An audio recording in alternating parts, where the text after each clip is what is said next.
My name is Ashley Murphy, and I'm 17 years old and in grade 11. And if you ran into me at school or at the mall, you'd see a pretty normal teenager. But there's probably a not so normal thing that you wouldn't guess just by looking at me. I'm HIV positive.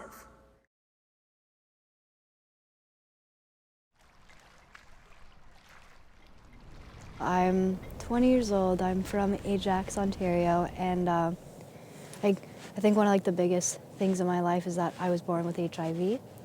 I contracted it from my late birth mother, who was an addict and an alcoholic. And when I was first born, the doctors didn't know I had HIV. I was fine, whatever. I went home with my birth mom. Everything was fine. But then after I was about, I'd say 4 to 6 weeks old, when I went into cardiac arrest. I was rushed to sick kids, and they did an x-ray on me, and they saw that all 4 lobes of my lungs were filled with PC pneumonia. My mom was at the hospital too, my birth mom, and she wasn't sure if she had HIV or not, and so test on her too, and then ended up finding out that we both had HIV. The doctors put me into a medically induced coma. They started looking for a palliative care home. Everyone just kept saying no. Until they finally reached my now parents, Carrie and Don Murphy.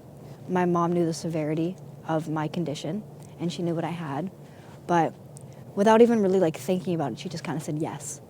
When she first walked through the door, the day she got me and brought me home, she said that she had this feeling or this sense overcome her, and she was just it felt like God or someone was talking to me saying, she's gonna be all right.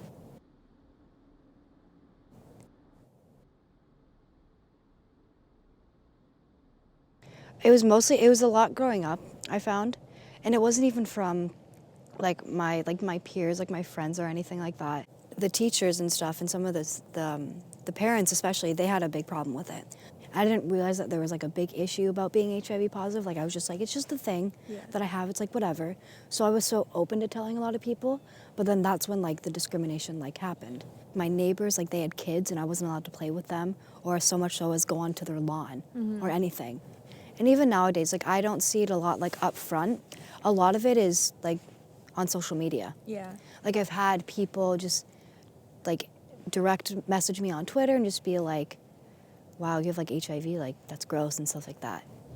I kind of learned to develop thick skin, but sometimes I definitely have gotten pretty upset. So I feel I have to stand up because of the HIV and to let people know that yeah, I have it.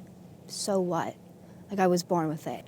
Going through and facing discrimination has been tough, whether I have HIV or not. I'm still like everybody else.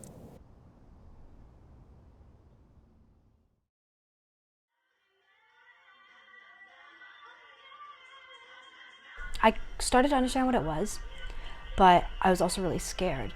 So I'd ask, a lot of the times, I even remember asking my mom, I'm just do you think I'll actually grow up? Do you think I'll actually make it to that age? Where I can go to university, where I can meet my future husband, where I can have kids. I wasn't sure if I was gonna live or I was gonna die, what was gonna happen. Anytime I'd ask a question like that, she would just be you're gonna be okay, everything's gonna be fine. I was never scared after that. Here I am now, 20 years later. I go to York University, I'm a theater major, just hang out with friends. I'm a normal person just living with HIV. Yeah, I have it, but it's not my entire life. It's just a small glimpse of who I am.